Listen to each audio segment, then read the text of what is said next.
I'm a bad DJ. This is why I walk and talk this way.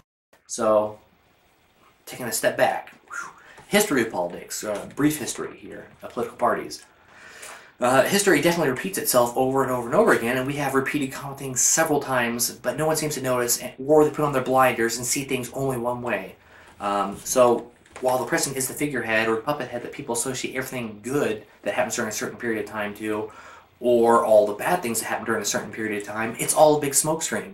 The general goals and agendas of a given party, though, is usually fairly consistent with the president. So if you have a Democrat president who believes in, say, tariffs on imported goods, the Democrat Senate and then the Democrat House members will generally have the same goals. So I'll take a look at the lumping of this whole two political parties in the White House since 1789, as the goals in general should kind of be the same within Congress. So starting, of course, with George Washington, who sets the example for which political party to side with. It's a trick question because being the first president, he had no affiliation. We didn't start out divided until John Adams, the second president. John Adams and George Washington both were founders of the Federalist Party, which believed in a stronger national government. They pushed for a national bank, tariffs, and good relations with Great Britain after the war to make things all cushy between us. Well, that was pretty easy, and the party didn't really have much past that, and there were a couple other little minor things which not everyone could quite get behind, and that led to a second political party. Often if a party serves a purpose, then, or there's a unique goal, which is contrary to what is going on, that's how they kind of build power. If a party is way off base, or it fails, it should fail to exist. Or they need to scale things back so to pull it back in. So if a party realizes all of its goals, and then it has nothing really past that, it really should cease to exist. It has served its purpose. Again, at this time, the two parties that were very, very similar and differed in just a couple little views. So the next election for the third president of the U.S. was pretty close, but ultimately Thomas Jefferson would take it with the newly founded Democrat-Republican Party. Yes, you heard that right. Not the Democrat and not the Republican Party, the Democrat-Republican Party. The Democrat-Republican Party was, in actuality, more Democrat-leading, but the overall views were embraced by the majority of the people. And as I mentioned, if one party is significantly better than another, the weaker party either adapts or it ceases to exist. It disappears. Well, the Federalist Party didn't adapt, and so it ultimately disappeared, and we will only ever have one Federalist president, the second president, ever. So began the era of good feelings. That's what it was called. For nearly 30 years, this country really took off. This is the time when Louisiana Purchase happened, as well as Florida being purchased from Spain. Over half the eventual landmass of the United States was established at this time. Politicians worked together to find compromise and what was basically best for the populace. Like a big business, it was in the CEO's best interest to ensure that the shareholders were happy, and they were. Congress wasn't fighting internally between two parties, and when people talk about the glory of the Constitution, the Founding Fathers, and all that jazz, this was the era that they were talking about. This is when the U.S. really shined. Well, leave it to a couple of outcasts to steer things away from the norm. The Democrat Party spun off in the early 1930s, or 1830s, late 1820s, and they were kind of unwelcomed by a few as they were a little bit far leaning, and they were the exact opposite side of the spectrum as the now defunct Federalist Party, in that they didn't believe in a central bank, believed in the superior power of the president versus Congress, as it was about less government power, minimize the amount of people in charge. In the grand scheme of things, as far as extremes go, since the Federalist Party was a little bit too extreme in one direction and it unraveled, well, the more you go the opposite direction, the better, right? So the Democrat-Republican Party was kind of split on this, and ultimately would disappear in favor of this new Democrat Party, and there was no opposition. So this rather conservative political party kind of ran unopposed, even though they were a little extreme, and it went like that. So we still had basically one political party. Well, with no rival or anything, there was no reason for the Democrat Party to scale things back or anything. So ultimately, time marched on. And then in 1836, a newly founded party, the Whig Party, kind of started fighting back and becoming more power. And they were in the opposite side of things to kind of battle it out against the Democrat Party. The Federalist Party was gone, so you can't come up with that same name. And plus, the image was already a little tarnished. So, why not come up with a new name? The Whig Party. Finally, the Whig Party got their chance and retook the political office of the presidency in 1841. And I don't count William Henry Harrison as a president, for the 4 full-year terms, because he died within a couple months of being in office.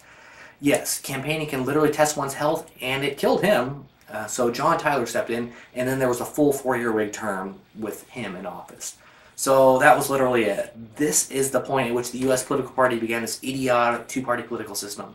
This is the point at which a sharp class divide begins. Politicians began arguing more than actually legislating, and only through a couple of grandiose events has the U.S. kind of made any sort of progress within government. The whole slavery thing was one of those big issues, and it really divided the Whig Party. So the party actually dissolved into the Republican Party, which is a northern anti-slave-based party, and the other half was a pro-slave southern-based faction, and they kind of faded from existence. They never really mattered much, especially once the Civil War came about.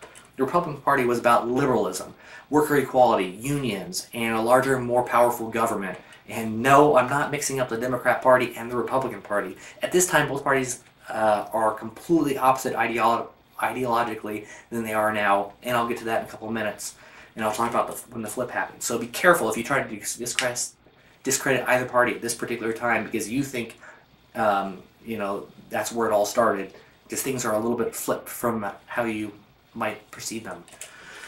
So we all know the rest. Since Lincoln in 1861 as the first Republican president, the Democrat and Republican parties have been the main two parties in the U.S. This back and forth dance of power keeps going on and on and on. After the whole slavery thing, the two parties had little to disagree about. So while they argue and got nothing done, they both push for less regulation and small government throughout the decades. And this is also the time when the U.S. Industrial Revolution kind of really took off. The majority of people were farmers or blue-collar workers. Most everyone was relatively poor, while a small fraction of people were super wealthy, like far beyond what wealth is now in the United States. There was a real negligible middle class, and without regulations, government interaction, and with the power of the ultra-wealthy had on policies in the U.S., it was essentially an oligarchy. This is where a small group of people ran things. It didn't matter who you voted for, since big business essentially owned the entire government. The U.S. wasn't really a superpower at this time, and it was actually pretty dismal to be a commoner. Though people were ignorant, though, and allied with one of the two parties, not realizing that both doors led the exact same result. This kind of sounds eerily familiar, doesn't it? Okay, there were a couple small attempts in there to kind of fix things, and one party in the late 1800s had the most success, and that was the Populist Party. And that was the first party that kind of really illuminated that people weren't happy with how things were going. They believed in a lot of rights for the common working class people, and they believed in less government regulation and things. There was a national depression at this time, but things weren't that bad to really push the populace over the edge. And on the onset of the Great Depression, some 30 years later, though, this is really the straw that broke the camel's back. The U.S. was predominantly lower class at this time, and they were really backed up against the corner. Something really had to happen in the U.S., or everything was going to crumble, really. So Huey Long was a politician, and he proposed several things, such as Social Security, veterans benefits, college financial aid, national public works, 40-hour work week, federal minimum wage, graduated income tax, Medicare, Medicaid, FDIC, bank insurance, farm assistance, and public utility regulation. Normally, this would have gone nowhere, as it wasn't in big business's interest. But at this particular point in time, extreme measures were needed. People were desperate, and at the same time, the same old wasn't really working. And people were willing on just banding together as a real majority to change things. Hey, this exact same scenario had played out in Germany at the exact same time, and people rolled the dice, and they got a fascist regime with Hitler, which is polar opposite to what we got here, and look how that panned out for them. So, well, we were actually pretty lucky at that time that the desperate population rolled the dice and got all those changes and actually really won. So all those ideals that I mentioned were adopted by the Democrat Party, and none of those things had existed before. While the Republican Party and Democrat Party were nearly identical for 75 years or so since the Civil War, the entire change in ideology actually flipped the two political parties in the United States. So the modern liberal Democrat Party did not exist pre-1930 or so, the same way that the conservative Republican Party did not exist. Being a liberal in the 1800s meant being a Republican. Conservatives were the Democrats. So think about that for a moment. The simplistic approach to labeling oneself as a Republican or Democrat is very dangerous when the entire belief structure of a party can fluctuate in extremes as well as completely redefine itself, and your little name tag reads entirely differently depending on which point in time you're looking at it.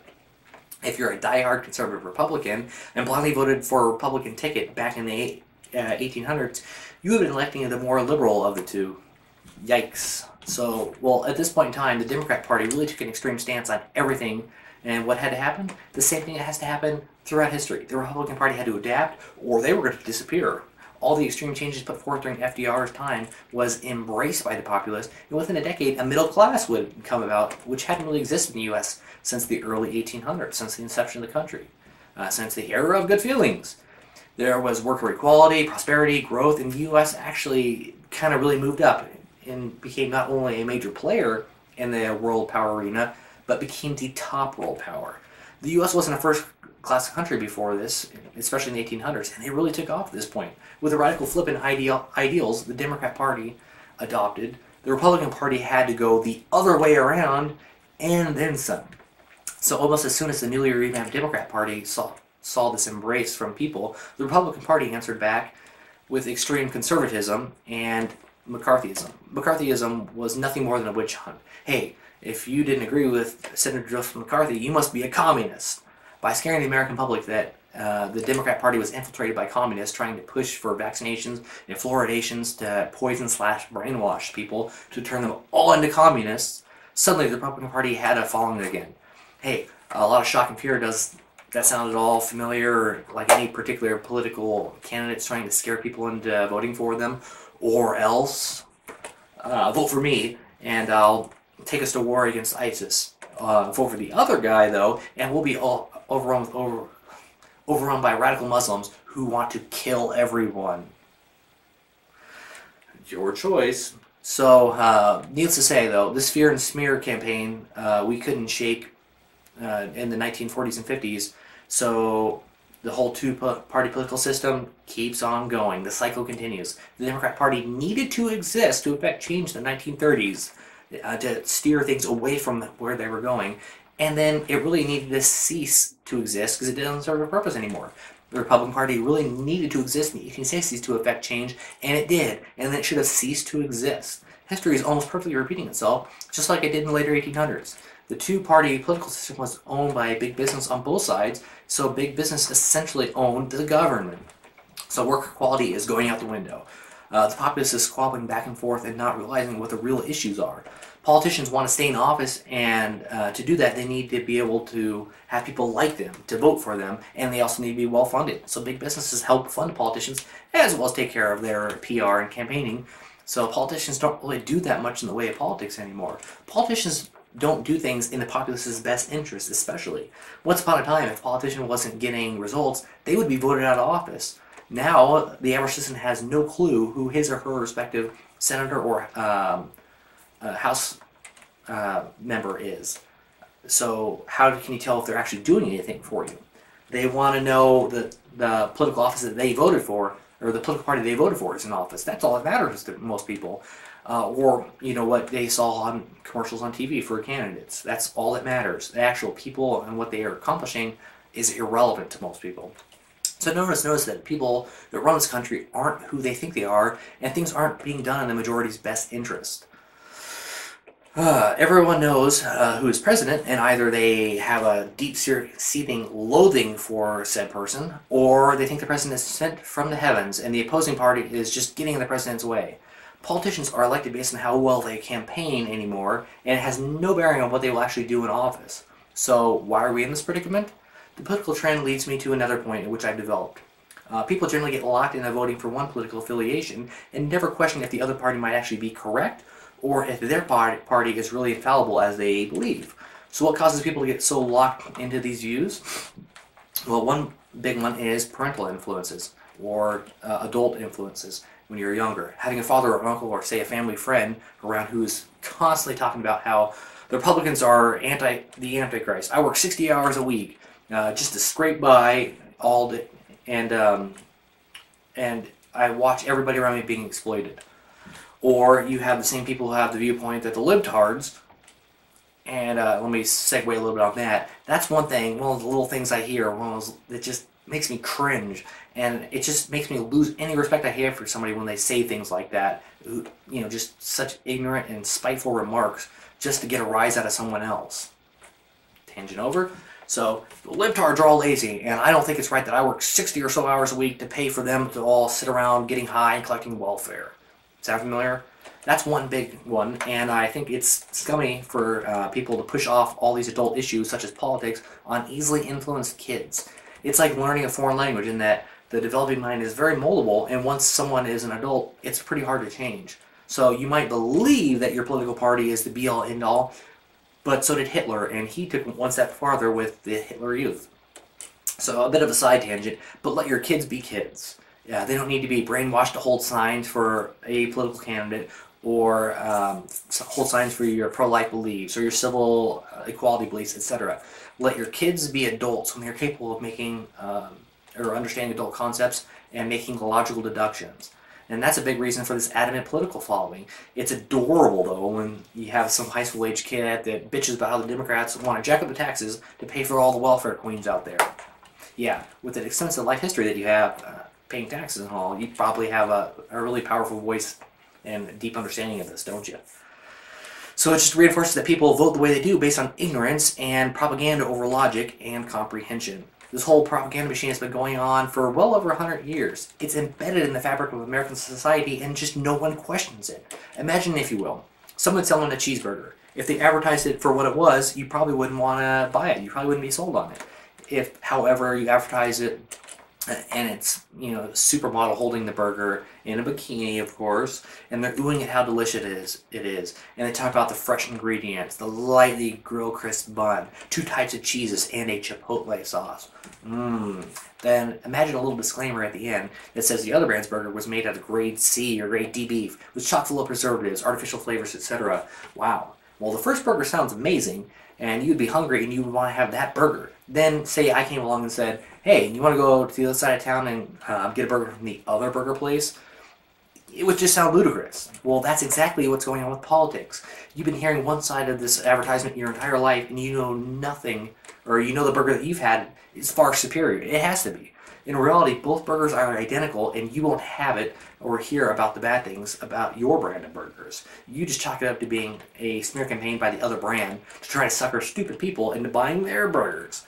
But back to that theory I had, which explains the constant flipping, though, of political powers in the U.S., as typically one political party usually has a candidate in, say, the president's chair for maybe 1 or 2 people or 1 or 2 terms total before it flips. Most people get locked into following a political party from a very young age, but some people can be influenced later. So this accounts for the flipping. This usually takes place around, say, college age, and usually involves which party is in political power as, say, the U.S. president at the time. So every new generation of voter turns out an equal mix of devout Republican and devout Democrat Party voters, and depending on the power in charge, a small subset of people will hop aboard the opposite political party. It's a grass is always greener type of thing, and and that'll usually go through for the next political party president. And then finally, when somebody else comes into office, they just chalk everything up to this other political party president as being, they're screwing everything up. My guy was doing everything right. And then when their political party's back in office, they say, okay, well, anything that's wrong or all the pitfalls that this guy sees is because the other political party screwed it up, and they're just having to pick up the pieces afterwards. So let's work on this a little bit backwards. So the next batch of influential voters will most likely vote Democrat Party or opposite to the Democrat Party, because Obama's a socialist, right? He's ruining the economy, and since he's been in office, the national debt has tripled or jumped, $8 trillion? Let's call him a fascist, because that's pretty much the same thing, right? Hitler was a fascist. Nobody liked that guy. So that's where it begins. That's how the whole argument will start with between 2 people about which political party is the right one. And then it usually goes back in time. Whoa, wait a tick. Fascist? This isn't Obama's fault. The economy is improving and the tides are turning. He was left with G.W. Bush's problems, such as that Iraq and Afghanistan war thing. That's what puts us in this mess. Bush was a total warmonger and a fascist, just like Clinton did all this. All the housing market crap started with him setting up regulations to make it nearly impossible for lenders to say no to applicants. The waves he caused ultimately led to the housing market crash in 2007, 2008, which resulted in all this debt we have now. It's all Clinton's fault. The man was a total fascist. Oh, al contraire. Because of George Bush Sr. aimlessly following Reagan, and those two initiated all these ripples that have led to our current economic turmoil. Reagan kept jacking up taxes, tripled the federal budget deficit, exploded unemployment, was responsible for increasing the size of the federal government, and hence all this wasteful spending. He's the result of over 3 million undocumented illegals coming into this country, etc. Anything Clinton did was try to stave off the landslide that Reagan started. All these Reagan Republicans are delusional and drinking some mighty potent Kool-Aid if they believe Reagan did anything at all to help this country. Oh, no. You're drinking some Kool-Aid. Reagan is the epitome of America. And if he could have served out another couple terms, he would have fixed all this mess. This mess started with friggin' Carter. Carter caused double-digit unemployment, jacked up interest rates nearly 5 times what they are now, doubled the U.S. deficit, single-handedly saw the decline of our military and decline of our status as the premier world power. Reagan had to step in to save us. Bite your tongue at disrespecting Reagan. Carter? Carter was dealt a crap hand from Gerald Ford and Richard M. Nixon. Those two really crippled this country and caused the debt snowball into what we have now. Ford sat back and let all the crap Nixon enacted really take root, which just so happened to peak when Carter was in office. Carter was turning that all around until Reagan took office to continue on Nixon's fascist regime. Nixon took America off the gold standard, helped privatize the economy, killing all of American manufacturing, started the war on drugs, etc. The national debt literally started increasing instead of shrinking because of Nixon and Ford. That is literally the smoking gun to where the economy began to take a dump. What? I don't think so. Nixon was an instrumental in ending the Vietnam War, was trying to push out communism from the world with free trade, and all the economic woes were directly attributable to JFK and LBJ. He was put between a rock and a hard place and did the best he could. Because of JFK and LBJ dragging us through the Vietnam War, the whole great society goals of LBJ had the reverse goal, and that it allowed big businesses to grow unchecked and sent all the poor people off to be killed in Vietnam. You know, LBJ was just a fascist, really. So, anything more current than about this particular point in history is really when people started calling it every other person a fascist. Because all the presidents around this time and before were either involved in World War II, or in the case of like JFK, he was a war hero in World War II. So you can't really call all of them fascists because that couldn't be further from the truth. So, wow, really? Dude, get your facts straight. The Vietnam started in the mid-50s under Eisenhower. We were sending over advisors, and he was grooming his VP, Richard M. Nixon, to take over after his term to really hit the ground running on this whole Vietnam thing.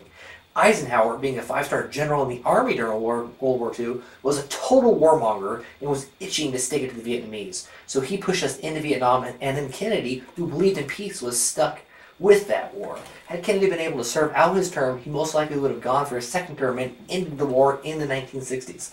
Hell, Lee Harvey Oswald was a big advocate of communism and tried defecting to the Soviet Union, failed, and ultimately shot and killed JFK. So JFK was a real threat to communism. Eisenhower began this death spiral of debt and aggression. Bullshit. Eisenhower was getting the country back on track because of FDR and Truman. They were steering the country towards total socialism. Eisenhower was the beginning of getting the country on track after all that bullshit FDR started. And so on and so forth. So you see kind of how that goes. Depending on where you jumped on this whole thing with your particular life, you know, in a timeline base, people tend to lock into how one president single-handedly caused the ruin of the entire country, and their respective political parties' presidents have been dealt a bad hand and have been on track to trying to fix everything until the opposite political party comes back into the arena again. That by demonizing everyone and calling them a fascist, as it seems every president since around the time of LBJ has been labeled as. It's the whole advertising other brand's burger as being terrible. And when you're offering the same fascist cheeseburger yourself, it really makes you a hypocrite, doesn't it? So I know when I entered this whole arena, Clinton was in office, and it was the Democrats' ideals to reward the poor people and the lazy people, and penalizing people who are actually working in this country, and that was the propaganda in full effect. The Republican Party ideals made so much more sense at the time, and Bush, being the polar opposite to Clinton, had to be what this country really needed. So registering Republican just made sense, and anybody at that time that was registering as Democrat was an idiot. So the 8 years of Bush's presidency was filled with never-ending Clinton repercussions, while he tried his hardest to get things back on track. You see how that works? My generation entered this blind war for one political agenda against the other without noticing this pattern isn't new. I realize now that the president is just a puppet head, and in this broken political system, both parties are wrong, and the majority of people are all cogs in this broken machine.